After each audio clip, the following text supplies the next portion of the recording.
प्यारे बच्चों नमस्कार। मैं अंकित दुबे आपका स्वागत करता हूं अपने YouTube channel smart study by अंकित।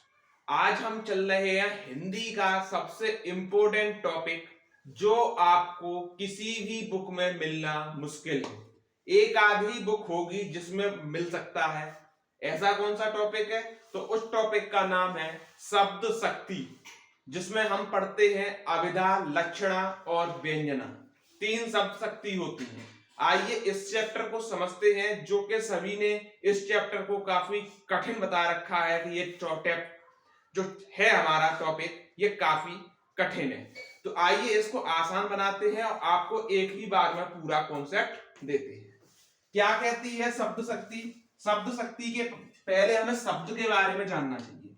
तो शब्द क्या है? वर्णों का सार्थक समूह शब्द कहलाता है। जैसे राम, श्याम, मोहन, ये सब शब्द हैं। अब शब्द शक्ति शब्दों का अर्थ प्रकट करने की शक्ति, यानी कि शब्दों का अर्थ प्रकट करने की शक्ति को क्या कहते हैं? शब्द शक्ति कहते हैं। जैसे जलज एक शब्द है, इसका अर्थ होता है कमल, तो उसका अर्थ प्रकट हुआ। तो इस तरीके से ये शब्द शक्ति में आता है। अब कौन सी में आता है वो हम एक एक करके सीखेंगे, ठीक? यानी कि पर्यायवाची वर्ड शब्द शक्ति के अंतर्गत काउंट किए जाते हैं। शब्द शक्ति के तीन भेद होते हैं, जैसे अभिधा, लक्षणा और व्यंजना। इन तीनों के बारे में आइए एक एक करके समझते हुए चलते हैं। अब चलते हैं पहली शब्द शक्ति, जिसका नाम है अभिधा शब्द शक्ति। अभिधा शब्द शक्ति क्या कहती है पहले समझिए। जो चीज जैसी है उसको वैसा ही कह दिया जाए, उसको ही अभिधा कहते हैं। यानी कि आपके पास सिंपल वाक्य होगा, जैसा है वैसा ही होगा। जैसे कि इसे वाच्यार्थ भी कहते हैं। वाच्यार्थ का मतलब ही होता है जो चीज जैसी है उसको वैसा कहा जाए। आपको पूछा जा सकता है कि अभिधा शब्द शक्ति का दूसरा नाम क्या है, तो आप बोलेंगे वाच्यार्थ ही है। शब्दों का स्पष्ट अर्थ देती है, अर्थात जो कहा गया है वही अर्थ, जो कहा जा रहा है वही अर्थ। जैसे मैं आपको पढ़ा रहा हूं, तो आप इसको चेंज कर सकते हैं। मैं आपको पढ़ा रहा हूं, बिल्कुल नहीं, क्योंकि मैं पढ़ा ही रहा हूं तो आप पढ़ ही रहे हैं। मोहन क्रिकेट खेल रहा है, तो वो क्रिकेट खेल रहा है, जरूरी नहीं है, ठीक है? इस तरह से वो क्रिकेट खेलेगा। तो ऐसी शक्ति जो है वो कहलाती है आपकी क्या? अभिधा शब्द शक्ति। इसका कोई भेद नहीं है, ये केवल सिंपल सी शब्द शक्ति है। इसीलिए अब हम अगली शब्द शक्ति की तरफ चलते हैं, जो है हमारी लक्षणा शब्द शक्ति।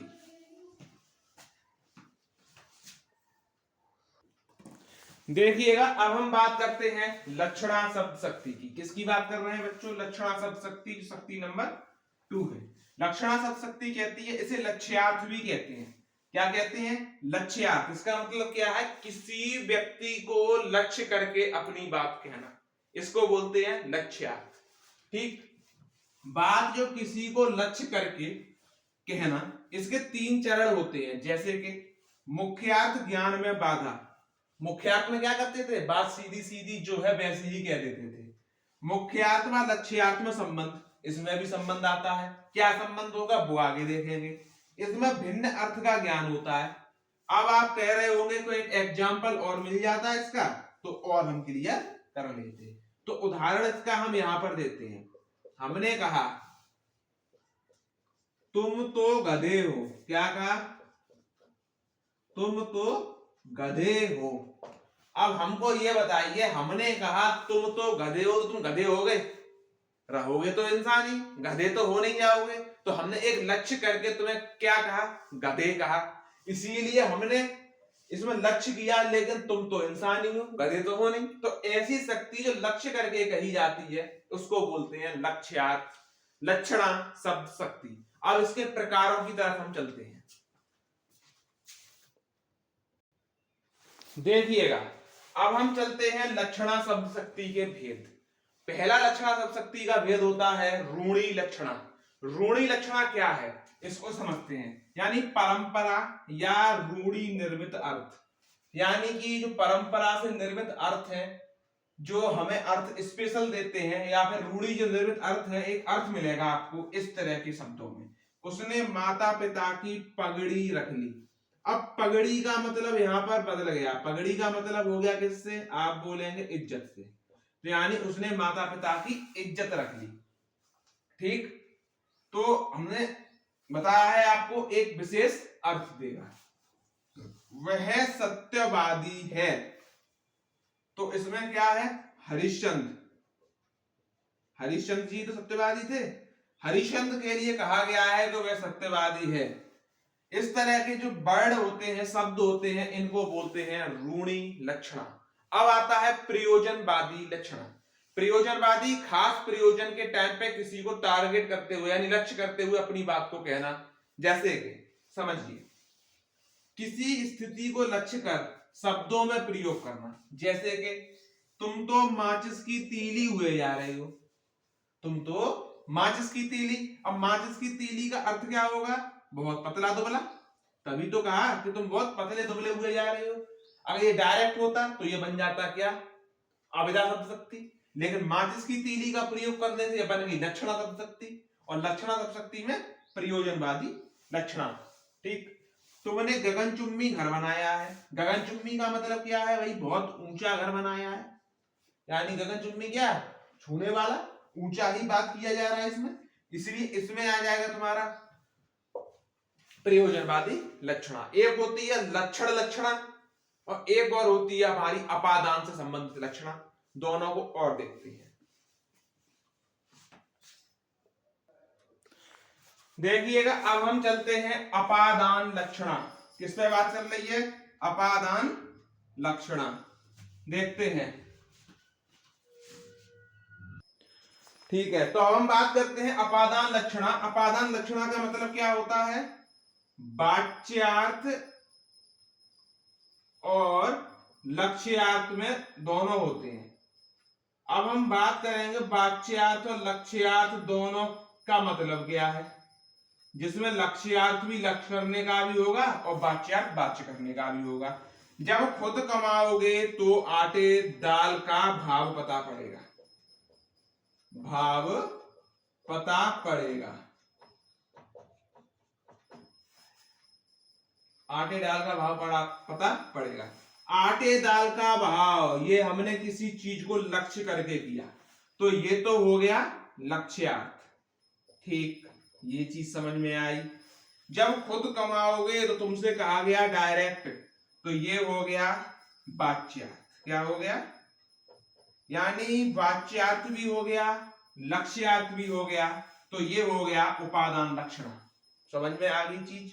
अगली चीज, लाल पगड़ी ने आकर स्थिति संभाल ली। स्थिति संभालना वाच्यार्थ, लाल पगड़ी वो ये तो होगी लक्ष्यार्थ। स्थिति संभाल ली यानी कि टाइम पर पहुंच के सब चीज ओके कर दी, और लाल पगड़ी ये हो गई आपकी वाच्यार्थ। लक्षण लक्षणा यानी वाच्यार्थ का प्रयोग नहीं, केवल लक्ष्यार्थ का प्रयोग होगा। यानी वाच्यार्थ नहीं करेंगे, लक्ष्यार्थ का ही हम प्रयोग करेंगे। जैसे कि उदाहरण ले लेते हैं, तुम पत्थर हो, तो क्या तुम पत्थर हो, तुम्हें लक्ष्य करके हमने बोला पत्थर हो। जैसे हमने लक्षणा स्टार्ट किया था तो स्टार्टिंग बताया था कि तुम मूर्ख हो, तो तुम मूर्ख नहीं थे। इस तरह हमने तुम्हें लक्ष्य कर दिया, बता दिया क्या है, तुम पत्थर हो। तो इस तरह आपका अभिधा और लक्षणा दोनों कंप्लीट होते हैं। अब चलते हैं हम व्यंजना की तरफ। चलिएगा बात करते हैं व्यंजना शब्द शक्ति के बारे में। क्या है व्यंजना शब्द शक्ति, जैसे कि जब अभिधा और लक्षणा का विराम हो जाए। ठीक, यानी कि ना हम वाक्यार्थ का प्रयोग हो, ना किसी को लक्ष्य करके लक्ष्यार्थ का प्रयोग कर पाए, तो हम व्यंग्यार्थ का प्रयोग करते हैं, यानी व्यंग करते हैं किसी के ऊपर, उसको बोलते हैं व्यंजना शब्द शक्ति। जैसे कि हम बात कर लेते हैं, रात कितनी अंधेरी है। हम व्यंग कर रहे हैं, क्या कह रहे हैं, रात बहुत अंधेरी है, तुम सो जाओ, बाहर मत निकलो, रात बहुत अंधेरी है। ये क्या है, एक व्यंग है। लक्ष्य तो है नहीं कि किसी को लक्ष्य कर रहे हैं, व्यंग कर रहे हैं। सुबह के 8 बज गए, कोई किसी को उठाए, अरे उठ जाओ, सुबह के 8 बज गए हैं, तो क्या कर रहा है, उसमें व्यंग कर रहा है कि तुम 8 बज गए अभी तक नहीं उठे हो, सो रहे हो। तो इस तरह की शक्ति होती है वो व्यंजना शब्द शक्ति कहलाती है। इसके दो भेद हैं, शाब्दी व्यंजना और आर्थी व्यंजना। ठीक, इन दो भेदों को और पढ़ते हैं, फिर आज ही हमारा टॉपिक कंप्लीट हो जाएगा। अब बात करते हैं शाब्दी व्यंजना आर्थी व्यंजना। जो व्यंजना के दो भेद थे, शाब्दी व्यंजना और आर्थी व्यंजना। शाब्दी व्यंजना की बात करते हैं, शब्द विशेष के कारण व्यंजना। शब्द विशेष के कारण व्यंजना अनेकार्थी शब्दों का प्रयोग, प्रति शब्दों का प्रयोग नहीं।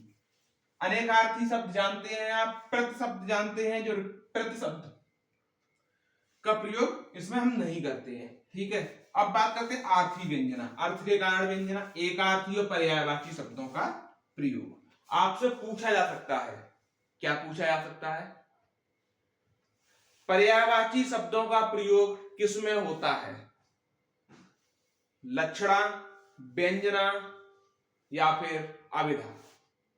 तो आप सोच में पड़ जाएंगे कि ना लक्षणा पढ़ा था ना व्यंजना पढ़ा था, अगर आप ये टॉपिक नहीं पढ़ के गए होंगे तो। और पढ़ के गए होंगे तो आप बताएंगे कि व्यंजना शब्द शक्ति में होता है, और डीप में पूछेगा तो आर्थी व्यंजना ऑप्शन में दे देगा, तो आर्थी व्यंजना में होता है।